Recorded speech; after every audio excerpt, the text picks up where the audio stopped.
Ayrton José Gonçalves Prado, RA 25 15 100 237. O envolvimento dos Estados Unidos na Primeira Grande Guerra se deu de maneira indireta, ou seja, os Estados Unidos enviaram tropas para a Europa, porém nenhum combate foi realizado em solo americano. Após a guerra, os Estados Unidos experimentaram um grande crescimento econômico. Houve a expansão da indústria, o aumento do consumo, a elevação do nível de vida e de educação do povo, com a expansão do ensino superior. A mulher se emancipou.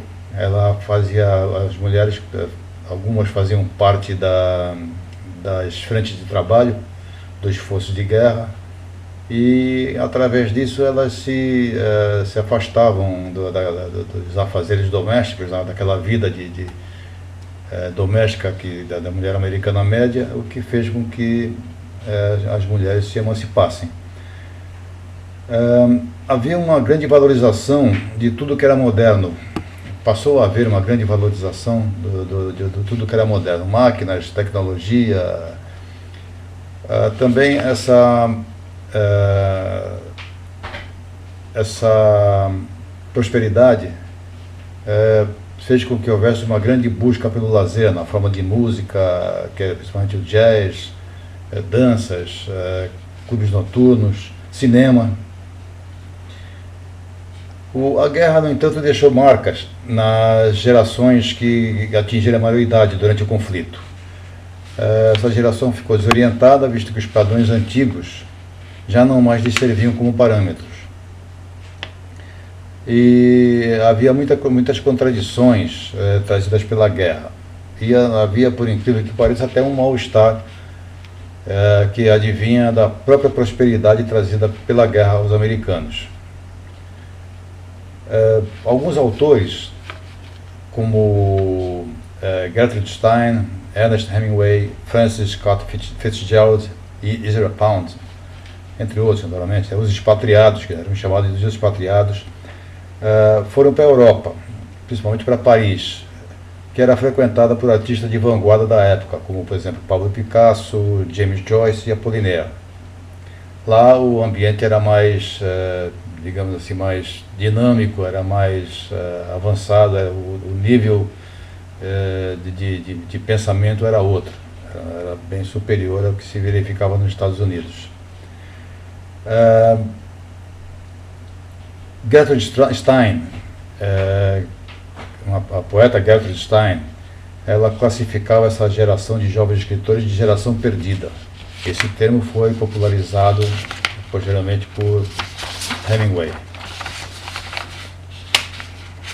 O movimento do modernismo iniciou no final do século XIX e iniciou-se entre o final do século XIX e o início do século XX e tomou força no começo da Grande Guerra, em 1914. Também esse movimento iniciou porque as formas tradicionais de arte e de expressão já não serviam para exprimir as ideias dos artistas. Houve uma ruptura com o passado e com os padrões de civilização ocidentais, que também já não serviam mais, já não eram mais satisfatórios, sendo que alguns autores, algumas pessoas também se tornaram existencialistas, ou seja, era o viver por viver, não existiam seres superiores, divindades, nem nada. Cada um tomava conta e tinha sucesso ou insucesso por conta própria. No movimento modernista havia uma grande experimentação em todas as áreas da arte, todas as áreas da literatura. Havia também o fluxo de consciência, que era a descrição dos pensamentos dos personagens, que é um grande cunho psicológico, e através desses fluxos de pensamentos que muitas vezes o autor dava as pistas para o leitor entender a trama, entender a obra. As narrativas eram feitas geralmente na primeira pessoa, e primeira pessoa do singular, claro, e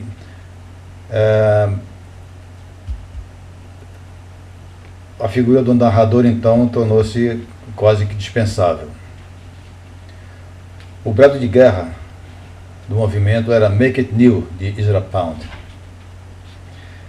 Na prosa, a Geração Perdida deixou como obras Por Quem os Sinos Dobram, de Hemingway, O Grande Gatsby, de F.S. Fitzgerald, e Paga de Soldado, de William Faulkner, entre outros.